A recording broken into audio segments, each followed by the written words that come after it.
ګوره چې مسلمان دا ویډیو به شیر کوي دا به د پیغمبر اسلام امتیانو ته وررسوي. ګوره دا خو د الله کلام ویډیو ده که نه، دا شیر کوي. ډېرو خلکو په بوجو کې قرآن پاک به بند کړي وي او به مونږ ته حواله شي او به د وینو نه بچ شي. دا وګوره دا خو هم د الله کلام دی که نه،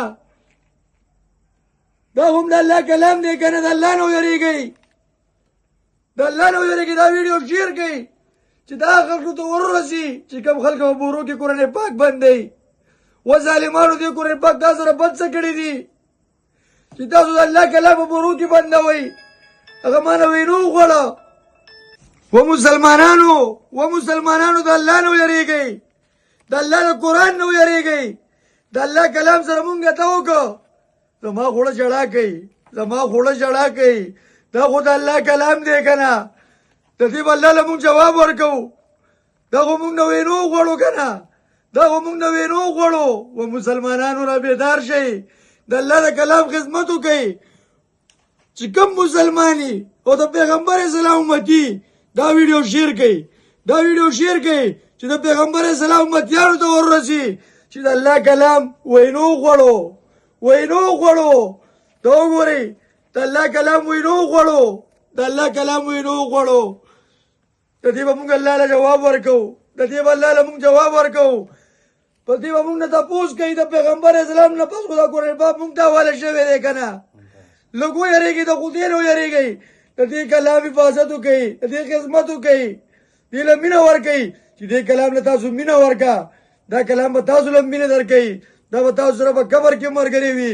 خو دا ویډیو دومره شیر کوي، دومره شیر کوي چې څومره خلکو بورو کې قرآن پاک بند کړي وي چې هغه د وینو نه بچ شي. اوس هم پکې زما خیال دی ګرځي، اوس هم پکې وینې درنه ګرځي. اکثر به وختي هم پکې دوه درې تی بار رووتې اکثر به پوه شي.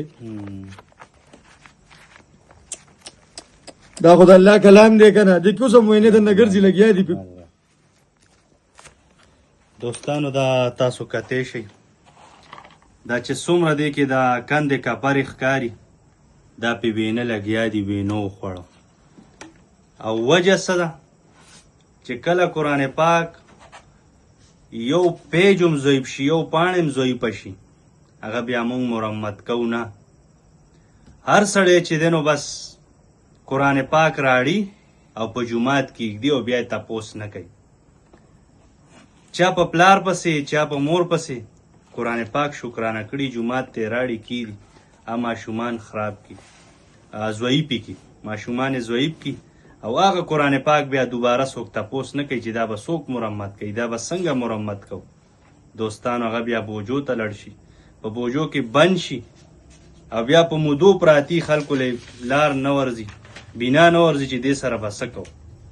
نو هغه بیا داسې شي. دوستانو دا وګوره دا د زمانو داسې پروت دی که چا په هغه ټیم 1.5 روپۍ لګولې نن به دا قرآن پاک وینو نه خوړو. سلیم بھائی دا ایزی پیسه نمبر له خپل وای واضحه زموږ چې کوم د ایزی پیسه نمبر دی 0319 93 91 399. موږ سره ودرېږئ مسلمانانو، د الله رضا لپاره سره ودرېږئ، د الله د کلام دپاره موږ له پیسې راولېږئ. موږ له 10 روپۍ هم رالیږئ، د الله کلام نه راولېږئ چې د الله کلام د بې حرمتۍ نه بچ شي. دا موږ سره د اکثر به خرابېږي ځکه چې دغې کیڼلي دي. دا قرآن پاک چې موږ نه راکړو دا مانه نور هم خرابېږي چې دا زر ته زر جوړ شي نو زما نور هم راغونډ کړمه. دنیا خلک ما ته رنګونه کوي چې دلته قرآن پاک دی، هلته قرآن پاک. ډېر قرآن پاک پکې اکثر به د کرۍ نه پاتې دي. نو موږ سره 10 قرآن پاک جوړ کړي، 6 دې جوړ کړي، 5 دې جوړ کړي. نو زموږ دا خدمت مخ وړاندې به لاړ شي. او هغه خلک ته به انشاءالله سپېشل دعاګانې کومه، انشاءالله الله به نه خرابوي. که زه ور دعا ونه کړم نو دا قرآن پاک به سره په قبر کې ملګری وي اکثر به.